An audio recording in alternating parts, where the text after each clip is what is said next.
नमस्कार मित्रांनो, मी तुमची लाडकी जान्हवी. आज आपण पाहणार आहोत बीटाचे पराठे. खूप हेल्दी गोष्ट आहे ही आणि तुम्ही कधीही हे पराठे बनवून खाऊ शकता. सर्वात पहिलं मी बीटाला चांगलं धुवून स्वच्छ खिसून घेतलं आहे आणि त्याला एका कढईमध्ये तूप टाकून खरपूस भाजून घेतलं आहे.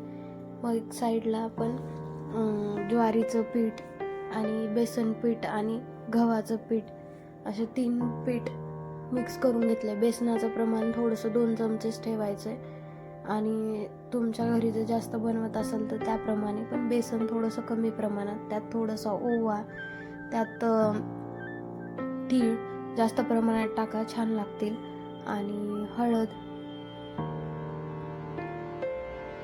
सगळं मिश्रण घ्यायचं आहे आणि त्यात थोडंसं मीठ टाकून घ्यायचं आहे चवीनुसार आणि थोडंसं तूप टाकून लाल तिखट वगैरे हे सगळे मसाले टाकून घ्यायचे आणि त्यात कोथिंबीर टाकून आपण सगळं मिश्रण हे मिक्स करून घ्यायचं आहे. त्यामध्ये थोडंसं हिरवी मिरची, लसूण आपण पेस्ट काढून ही त्याच्यामध्ये टाकायची आणि खूप चांगली चव येते पराठ्यांना.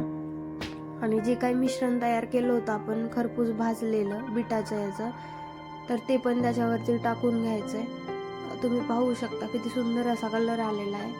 आणि त्याला चांगलं मिक्स करून त्याच्यात पाणी वगैरे थोडंसं हे करून पीठ मळून घ्या चांगलं. त्यानंतर त्याला एका सुती कापडावरती ते पराठे थापटून घेऊन त्याला तव्यावरती चांगले भाजून घ्या आणि खरपूस असे छान भाजल्यानंतर तुम्ही पाहू शकता कसे दिसतात. तर तुम्ही पण नक्की ट्राय करून